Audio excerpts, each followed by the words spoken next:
O meu trabalho de África fala sobre a Nigéria, mas antes eu gostaria de dar um panorama histórico geral do que está acontecendo no mundo pós Segunda Guerra Mundial, que vai mudar o cenário aí mundial.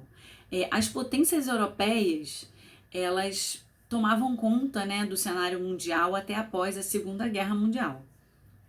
E aí daí surgem duas grandes potências, que é Estados Unidos e União Soviética, dividindo o mundo em dois grandes blocos, capitalismo e socialismo. Então, a partir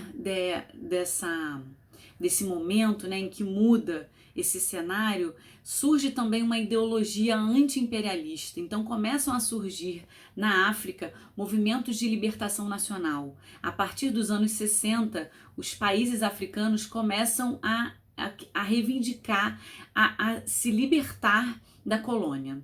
Então, até o final dos anos do século XX, esses movimentos vão acontecer e os países imperialistas vão estar apoiando, de certa forma, esses países africanos. A partir do momento em que acaba a Guerra Fria, essas superpotências saem de cenário, deixando, de certa forma, um vazio, né? Deixando um espaço ali que não vai ser ocupado por ninguém. Então, regimes ditatoriais que antes eram apoiados pelas superpotências, eles começam a ser pressionados a adotar sistemas democráticos, e aí acontece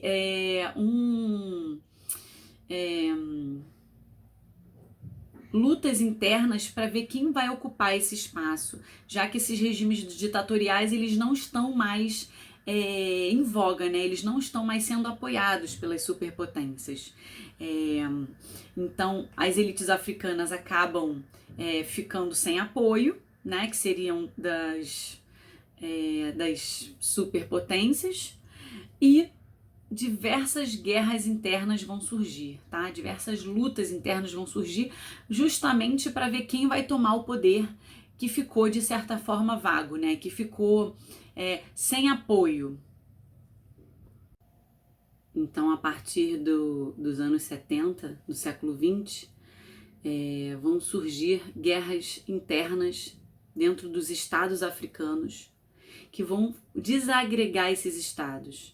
Então, vai faltar estabilidade política aí. E falta também uma criação de uma identidade, porque eles não estão nem do que eles eram, que é a tradição africana dentro de suas tribos, e não são nem o que a colônia trouxe, né? Que é a cultura europeia. Então, eles estão ali no limbo, né? Tentando criar uma identidade nacional e, ao mesmo tempo, tentando criar um Estado que não se fortalece, justamente por essas instabilidades políticas que existiram desde que as colônias, né, saíram de cena. Dando um enfoque agora na Nigéria, ela teve a sua independência da colônia britânica em 1960, mas em 67 ela mergulhou numa profunda guerra civil que ficou conhecida como Guerra da Biafra, que foi justamente uma etnia, né, uma das mais importantes etnias que compõe a Nigéria, que é a Igbo, que fica na parte leste. Ela tentou se emancipar da Nigéria e não conseguiu, mas em compensação teve milhares de mortos, né? Foi uma guerra que durou muitos anos e que não existia mediação capaz de tentar resolver esse conflito, né? Então foi uma guerra que deixou muitas marcas para o país, né? Para a Nigéria. E o que acabou acontecendo? Esse conflito inicial, que é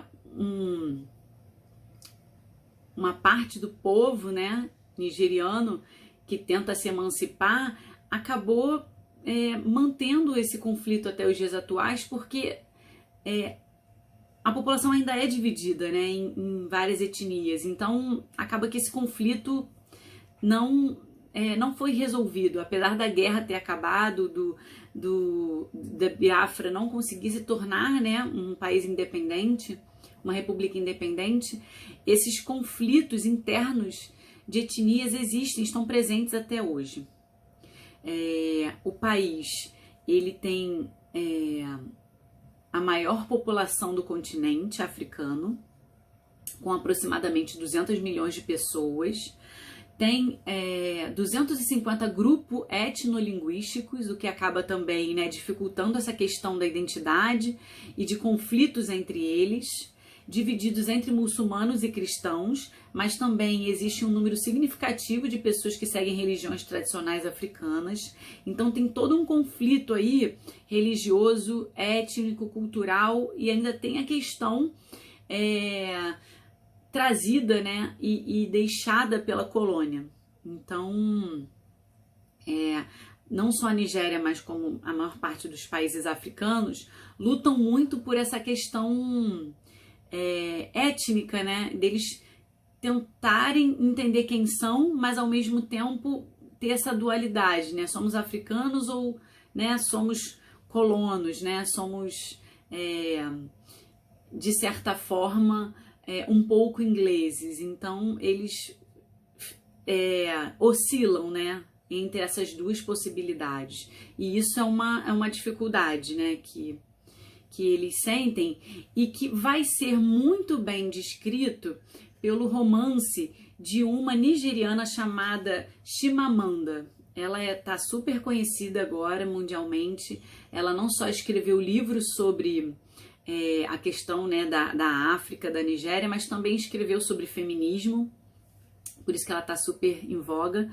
E os romances escritos por ela acabam, de certa forma, trazendo à tona essas questões, né, do sentimento de pertencimento, de identidade, essa questão das consequências, né, da colonização, né, quais são as consequências que a colonização traz para esse africano. E, de certa forma, também valoriza os saberes não hegemônicos, né? Porque é um saber que ela está trazendo como colonizada, né? Como africana, né? Como ela se sente, com a visão dela e não só a visão do europeu em relação à África. Então, é muito interessante. E um desses romances, que é o Hibisco Roxo, que é um dos mais conhecidos, vai narrar diversos aspectos culturais do período pós-colonialista. Então, traz questões justamente identitários, religiosos, políticos, né? Sobre tudo isso que se perpassa na Nigéria. Todas essas questões, né? Que se perpassam pela Nigéria. E, de certa forma, a literatura é um meio de propagação de uma cultura, né? Então, ela tem essa contribuição, ela traz essa contribuição para o povo africano, principalmente para ter voz, né? Porque não só a África, mas a maior parte dos países colonizados, por muito tempo, não teve voz, né?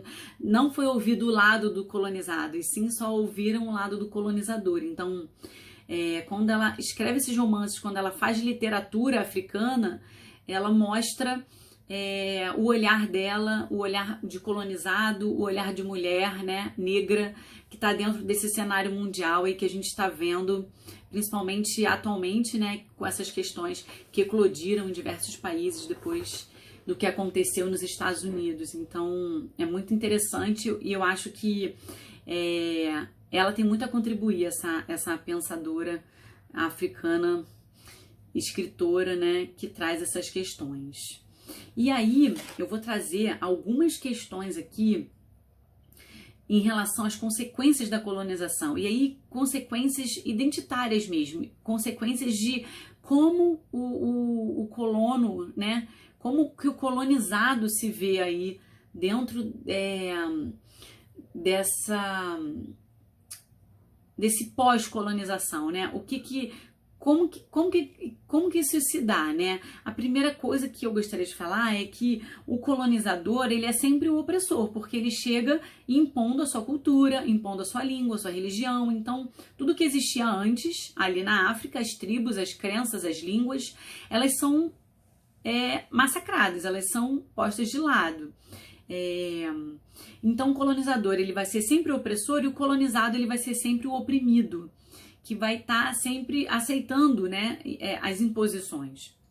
Então, cria-se pro negro uma vergonha de si mesmo, um complexo de inferioridade, uma fascinação pelo branco, porque só o branco produz coisas boas, só o branco é desenvolvido, só o branco é valorizado. Então, só o branco possui as técnicas, né, o conhecimento, a ciência. Então, cria para esse negro uma imagem de que ele não serve para nada, de que ele nem homem é, né? Porque no período de escravidão usava-se muito essa ideia, né, de que o negro podia ser colonizado porque nem homem era considerado, né, não era considerado humano, né, ele estava mais para animal do que para homem. Então cria-se internaliza-se, né, esse sentimento de inferioridade, que para depois de você resgatar isso é muito difícil, é muito complicado. Então, quando o negro tem essa consciência dessa opressão e se revolta com o colonizador, é um dos grandes passos, dos primeiros e mais importantes passos, para que ele consiga conscientizar o seu inconsciente, para que ele consiga sanar essas feridas, né, que foram essas marcas que foram deixadas durante séculos, né, pelos povos africanos. Então, é isso um pouco assim que eu queria ter trazido.